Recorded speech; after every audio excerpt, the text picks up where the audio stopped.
Yo, what's going on, guys? Generic YouTuber intro here. And I'm finally getting off of my ass and building this stupid Titan build that does not involve a bubble in any way. Zer sold the Mask of the Quiet One last week, and I said I'd make a build video over it, because it's one of the stronger kind of lone wolf exotics that you can use for a Titan. And Titans have mostly been relegated to bubble bitches for the past couple of weeks for Season of Undying, so that's no fun. We want to get a little bit more experimental. The reason this took so fucking long is because I kept switching the actual loadout. The loadout was initially just any primary you want, a grenade launcher, and then Prospector, because Prospector's burn effect would actually create sunspots.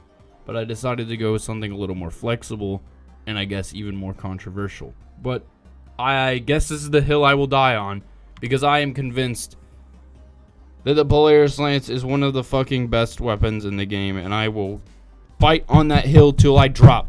Even considering that you need anti-barrier rounds for a lot of the in-game activities. As long as you have a coordinated team, not everyone really needs to run one. And as long as you're actually outputting enough damage to kill hobgoblins before they become stuck healing themselves over and over and over again, then you're good to go. And this class offers two different options for dealing with them pretty quickly, and any other champions if you really want to run it in endgame Nightfalls. My Imperial Decree is actually stacked with Trench Barrel and Grave Robber, so it's able to reload off of the melee kills and just do a massive fuckload of damage after you melee something. I was initially going to go with something like Mountaintop if I was actually also not lazy and stupid and actually got off my ass to do the challenge. But I have a Malicious Birthright and some other dumb Malicious Birthright, and they suck.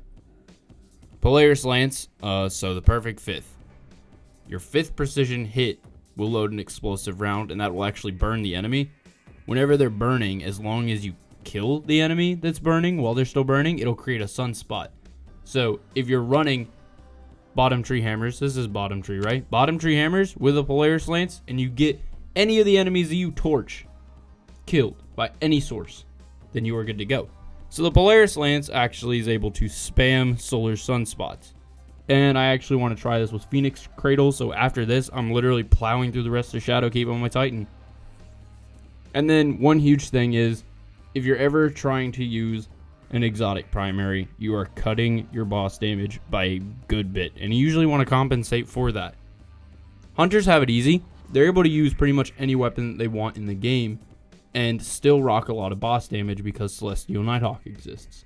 If you want to run the Ace of Spades, the Prometheus Lens, Sunshot, literally any of these weapons in my inventory, you totally can and still do boss damage, because you can just swap to Celestial, and you're usually good for any damage check encounters in the entire game. Titans have it worse with flexibility, though. They don't have much when it comes to dealing damage outside of the Void class, still. They do have a little bit of flexibility with sunspots and doing extra damage, and the melee abilities you get for extra damage don't really last too long. So I wanted to round out my damage by utilizing sunspots as much as possible. And before I go any further, well, I guess I'll go through armor, of course, too. Dreaded Visage on the Mask of the Quiet One. Ability regen every single time you take damage, and if you'll notice, I also have some discipline mods scattered throughout. Whenever you are critically wounded, you regain max health on kills, and that's the last 1/3 of your health, somewhere around there, where your health turns red. It will regen to that red spot every single time. Not a full health bar, not like all shields, all 100% good to go, one-eye mask, I'm ready to fuck your team up, but it's a neutered healing ability like that. It allows you to just kind of chill in your sunspots and keep on killing people and really fight it out for way longer than you have any business doing. The rest of it's pretty self-explanatory. Discipline mods. I have enhanced hand cannon loader because I was using hand cannons. Got grenade launchers. There's double of them because we're using the Wendigo to round out that boss damage. Discipline mod. A distribution and absolution. Absolution. Every single orb that I pick up is going to regen all my ability kills. So it kind of works in the same as Mask of the Quiet One. So getting orbs and taking damage are both going to restore all of my abilities regens. And I would recommend to anybody who's trying this, try to round out your strength and your discipline so you're the most flexible lone wolfing character that you can get. I wouldn't waste any time on Paragon mods because I don't think spamming barricades is really important. And you should still, for every single time you need a barricade, have one, regardless of whether you have Paragon mods on for the Titan.